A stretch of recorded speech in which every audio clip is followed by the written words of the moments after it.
এই মুহূর্তে সব থেকে বড় খবর পূর্ব বর্ধমানের বর্ধমান রেল স্টেশন চত্বর থেকে।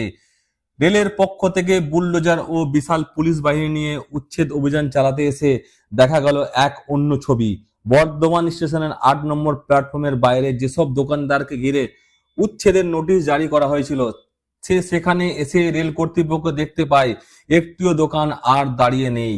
রেলের অভিযানের আগেই দোকানদাররা নিজেদের দোকান নিজেরাই সরিয়ে নিয়েছেন। এদিন রেল পুলিশের বিশাল বাহিনী ও প্রশাসনের আধিকারিকরা এলাকায় উপস্থিত ছিলেন, তবে দোকানপাট আগেই খালি করে দেওয়ায় বড় ধরনের ভাঙচুর বা উচ্ছেদ অভিযান চালানোর প্রয়োজন পড়েনি। যে সমস্ত ভাঙা কাঠামো ও ধ্বংসাবশেষ পড়েছিল সেগুলোকে বুলডোজারের সাহায্যে ট্রাক্টরে তুলে সরিয়ে ফেলা হয়। বুলডোজার মূলত পরিষ্কারের কাজে ব্যবহার করা হয়, কোনো সক্রিয় ভাঙার কাজ করতে হয়নি। রেল সূত্রে জানা গেছে, এই এলাকার আশেপাশে যাদের ঘর বা বস্তি রয়েছে তাদেরও আগামী ৩ দিনের মধ্যে জায়গা খালি করার নির্দেশ দেওয়া হয়েছে।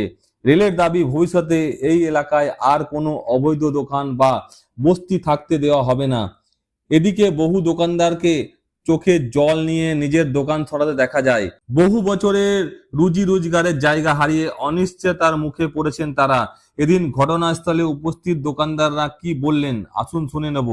পূর্ব বর্ধমান থেকে আলী মিরাজের রিপোর্ট, মাটির মানুষ ডিজিটাল নিউজ।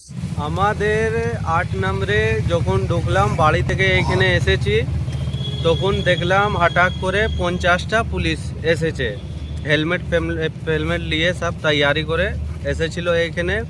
আমাদের দোকান ছিল ৮ নম্বরে, সব উপরে নোটিশ দিচ্ছিল কি 24 ঘন্টা মতন আর 40 ঘন্টা মতন তুলতে হবে তোমাকে। সব দোকানগুলো আমাদের নিজে নিজে তুলে নিচ্ছি, কিছু নাই দোকানে।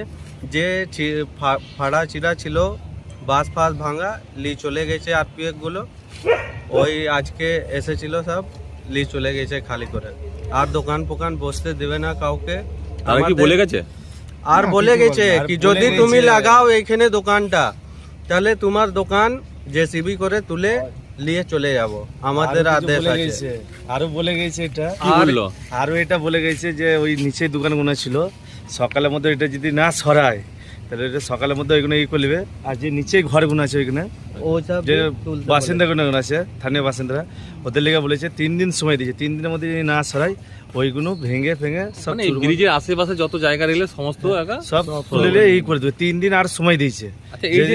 সময় দিয়েছে 3 দিনের মধ্যে যদি ওইটাও না করছে করে, তাহলে বাকি ওরা নিজের সময় ওরা নিজেরা বুঝে নেবে। এরপর বুলডোজারে কিন্তু দরকার পড়লো না, আমাদের সব নিজে সরিয়ে নিল দোকানদারগুলো সব। বুলডোজার এমনি এসেছিল, দাঁড়িয়েছিল এখানে, আর আরপিএফ সব স্যারগুলো ছিল বড় বড়, ওদের দাঁড়ালো এখানে, বললো পুরো অল ক্লিয়ার করে দাও, এই স্টেশনের চত্বর মতন আমি কিছু দেখতে পাবো না, কালকে আসবো দেখবো, যদি কিছু থাকে তাহলে সব তুলে দেবো।